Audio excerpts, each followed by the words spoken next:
పూరా లోకల్. ఎప్పుడైతే 6 నెలల వరకు వేచి చూసారంట ప్రతిపక్షాలు కూడా, ఈ 6 నెలల్లో ఏం మార్పు వస్తుంది అని. సంవత్సరం పూర్తయింది, ఎప్పుడైతే 6 నెలలు కంప్లీట్ అయిందో కొంతమంది ప్రజలు అడగడం మొదలు పెట్టడం, ప్రతిపక్షాలు అడగడం మొదలు పెట్టడం, అప్పుడే హైడ్రా తీసుకురావడం, మూసి తీసుకురావడం, ఇలాంటివి చేస్తుంది. అంటే కాంగ్రెస్ ప్రభుత్వం అంటేనే డైవర్షన్ పాలిటిక్స్ అని అంటున్నారు బయట.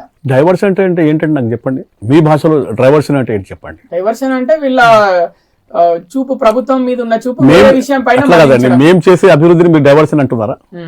మేము చేసే అభివృద్ధి కార్యక్రమాలని మీరు డైవర్షన్ అంటున్నారా? డైవర్షన్ అని పేరు పెట్టారా? అంటే మీరు అభివృద్ధి ఎక్కువ, మేము అభివృద్ధి వైపు వెళ్తుంటే వాళ్ళు డైవర్షన్ అని చెప్తుంది, దానికి ఒక పేరు పెట్టారు డైవర్షన్ అని. అరే మొన్నటికి మొన్న చూడండి, ఒక అల్లు అర్జున్ విషయం వేసుకోండి. ఒక సామాన్యుడి కోసం మా ముఖ్యమంత్రి మరి అక్కడ ఆయన అసెంబ్లీలో కొట్లాడితే వారి కుటుంబానికి 2 కోట్లు అందినాయి. వాళ్ళు మామూలుగా అయితే వాళ్ళ గేట్ వాచ్మెన్ కూడా రానివ్వడండి. మరి అల్లు అర్జున్ విషయం పైన కూడా కాంగ్రెస్ ప్రభుత్వం డైవర్షన్ పాలిటిక్స్ చేసిందని లేనే లేదు. ఇప్పుడు చూడండి, నేను ఒకటే చెప్తున్నాను, సినీ ఇండస్ట్రీ అయినా సరే, సామాన్యుడు అయినా సరే, ఒకటే చట్టం. చట్టము ఎవరికి చుట్టం కాదు. ఇది తెలియజెప్పే ప్రయత్నం చేశారు మా ముఖ్యమంత్రి రేవంత్ రెడ్డి గారు. కాబట్టి ఇది తెలుసుకుంటే మంచిది. ఎవరైనా సరే, ఆ ఉన్నత స్థాయి వాళ్ళు కావచ్చు, కింది స్థాయి వాళ్ళు కావచ్చు. అంటే ముఖ్యమంత్రి పేరు చెప్పలేదు సక్సెస్ మీట్ లో అల్లు అర్జున్, అందుకే అరెస్ట్ చేయించారు. దానికి దీనికి సంబంధమే లేదండి. ముఖ్యమంత్రి గారికి ఇప్పుడు చూడండి, ఇండస్ట్రీ విషయం ఎందుకండి, తెలంగాణకి ముఖ్యమంత్రి అన్ని స్థాయి వాళ్ళకి అతను సంతృప్తి పరిచే ముఖ్యమంత్రి. మరి ప్రత్యేకంగా ఇండస్ట్రీ మీద అట్లాంటిది ఏం లేదు. ఒక సామాన్యుడి కోసం పోరాడిన పాత్రలో మా ముఖ్యమంత్రి గారు విజయం సాధించారు. వారికి న్యాయం జరిపించారు. వారి కుటుంబానికి 2 కోట్లు ఇప్పించారు. అందులో తప్పేముందండి చెప్పండి. వారి గేట్ ముఖ్యమంత్రి చొరవ తీసుకుంటేనే ఈ రోజు వాళ్ళకి 2 కోట్లు వచ్చినాయి. లేదంటే ఇచ్చేవాళ్ళు కాదు, సమస్య లేదు. వారి గేట్ వాచ్మెన్ కూడా రానివ్వడండి. మా ముఖ్యమంత్రి పోరాటం వలన అది సాధ్యమైంది. దీనికి కూడా ప్రతిపక్షాలు ద్వంద్వార్థాలు, నానార్థాలు తీశారు. ఎంత అన్యాయం అంటే ఒక పేదవాడికి న్యాయం జరగొద్దా? అంతే కదా.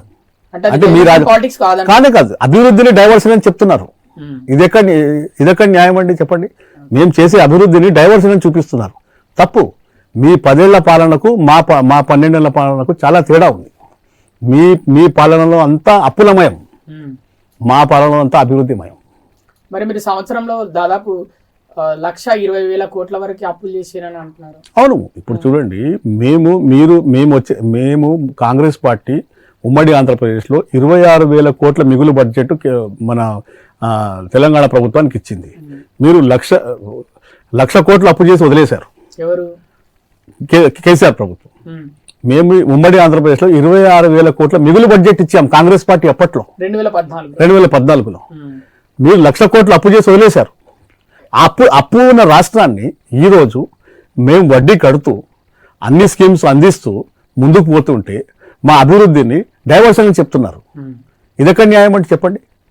ఇక బీజేపీ వాళ్ళు ₹1 నిధులు ఇవ్వరు.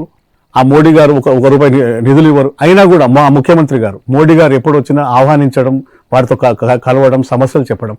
కేసీఆర్ ఎప్పుడైనా మోడీ గారిని కలిశారండి? అది కవితకు జైల్లో వెళ్తే కేటీఆర్ పోయి కలుస్తాడా?